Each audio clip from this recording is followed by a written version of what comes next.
Long ago in an ancient kingdom, there lived a princess named Ego. She was the only child of the great King Ikenga and Queen Nkem. And though she was born into royalty, Ego was unlike any other royal child. From birth, she displayed a mysterious power, one that caused whispers throughout the kingdom. With a mere glance, she could summon storms, causes the river to rise, or command the wind to scatter the leaves. At first, her parents were proud of their daughter's gift, for they believed she was blessed by the gods.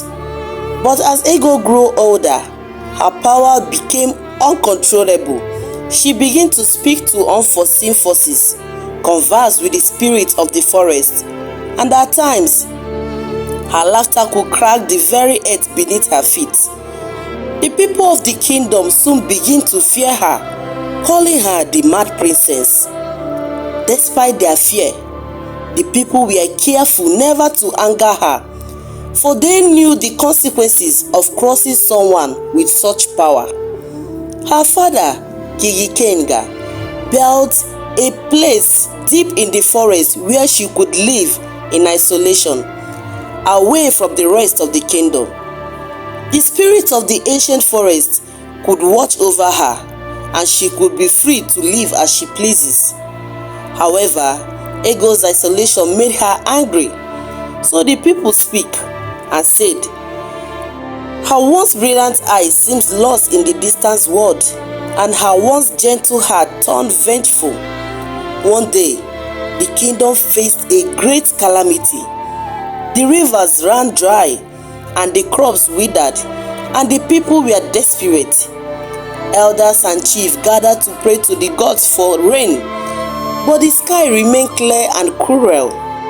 In their desperation, some of the villagers whispered that Nkem had the power to bring rain, but none dares to approach her, fearing her madness and wrath.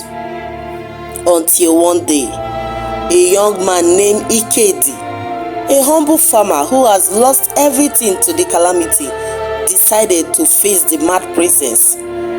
He believed that beneath her madness, there was still kindness in her.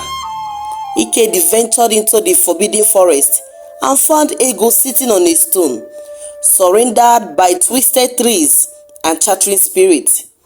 Her hair blew wildly in an invisible wind, and her eyes glowed with a strange light. "Why have you come?" she asked, her voice echoing like thunder. Ikedi knelt before her and spoke plainly. "My people are dying. The calamity has taken everything.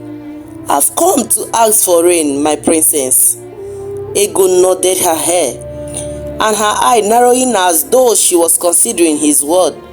"Rain? Why should I give them rain when they cast me away, when they call me mad?"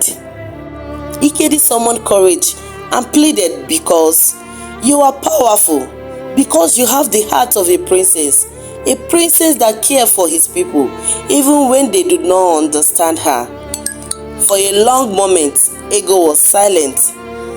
Then with a flick of her wrist, dark cloud began to gather in the sky. Thunder rainbowed and rain began to fall, draining the earth. The river overflowed, the crops back to life, and the kingdom was safe. But as the rain fell, Ikedi noticed that Ego did not stop. The rain became too much, became a threatening to the kingdom. Her eyes glowed with madness, and she laughed as lightning struck the earth beneath. In his desperation, Ikedi called out, "Princess, you have given too much. Please stop the storm." Ego's laughter ceased, and for the first time, her expression softened. "You are the only one who speaks to me without fear," she said. "For that, I will spare your people." With another wave of her hand, the rain ceased and the sky cleared. Ikedi returned to the kingdom, hailed as a hero, but Ego remained in her forest, more alone than ever. The people, though grateful, but continued to fear her, and she never again set foot in the kingdom. Yet, some say that whenever the sky darkens with storm, it is the mad princess watching over her people from afar, still torn between her love for her people and her anger at their rejection. Hope you enjoy watching this video. Please don't forget to subscribe, like, share and comment on this video. See you in our next